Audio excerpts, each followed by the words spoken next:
Moving on to our next one, which comes from Bleeping Computer. And the title here is Novel Phishing Campaign Uses Corrupt Word Documents to Evade Security. So this one's clever. I was impressed by this one. It is. Yeah. So a lot of organizations now have fairly sophisticated email security gateways that will attempt to detonate or otherwise inspect attachments coming through. And this one actually, this attack technique actually intentionally corrupts Word documents, but it corrupts them in a way that Word is able to reliably recover from. And so as a recipient of one of these documents, your copy of Microsoft Word is able to open it up and say, hey, this document is corrupted. Would you like us to do a recovery? And you say yes. And it can actually recover it. But the challenge is that most of the tools that do an analysis apparently aren't that sophisticated. Now, the contra to that, by the way, is that once you do recover it, it's basically a text document that has an embedded QR code. So it's not like it has malware built into it. So let's not. But I'm guessing it's like it's keeping your anti-malware technology from following that QR code to see what's on the other end. Correct. Yeah. So that's the magic, right? It's obscuring a link and enticing the recipient to use their phone to scan that QR code. And when you scan the QR code, it takes you to a web page that looks like a Microsoft,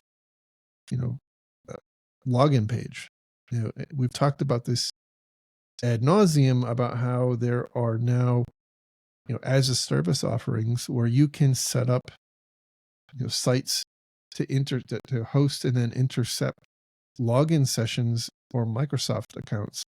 And I'm assuming that that's what's actually being used in this instance. So an interesting lure. I think after that, everything proceeds as expected, right? They're gonna, get into your email, steal your email. They're going to run a business email compromise type attack. They're going to try to, deploy ransomware. Who knows? The sky's the limit once they get your credentials. But this is, yet another way that the bad guys are trying to come up with creative ways of evading your defenses. And I think, by the way, from a if you think about like the average worker, the average remote worker, especially, your computer, your laptop is VPN'd into your company's network. You get this email, it's got an attachment that's corrupted. It's branded to your company. It has a reasonable sounding lure, and it has a QR code. And what are you going to use to scan that QR code? Your phone. Well, your phone isn't going to be VPN, probably not, at least VPN'd into your company's network. And it's an iPhone, as an example. It's not going to have any security software on it that's going to be able to reasonably detect things. So, I think it's relying on a bit of a hole in the bucket around mobile devices. So, yep. There you have it. Though a good counter is, phishing-resistant credentials in some way. Absolutely. Yeah. Proper SSO, proper passkeys, whatever it is, could help fight this sort of thing. I mean, if somebody falls for it and they give over their creds, but the creds are phishing-resistant, doesn't matter.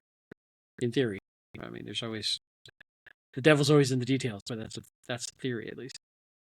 Well, I think over time we're going to continue to bang up against the reality that we have to expedite our movement to phishing-resistant credentials. Yeah, I agree. And for the record, I want you to know that I left that alone as a your mom joke about banging up against something. I appreciate your sacrifice there. I just didn't feel it, but it was there. It was set up, but it's been a tough week. I just didn't.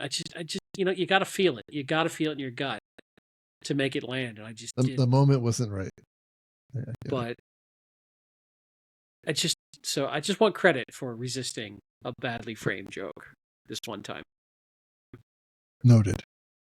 So noted. We will record that in your performance review. I appreciate it. Thank you.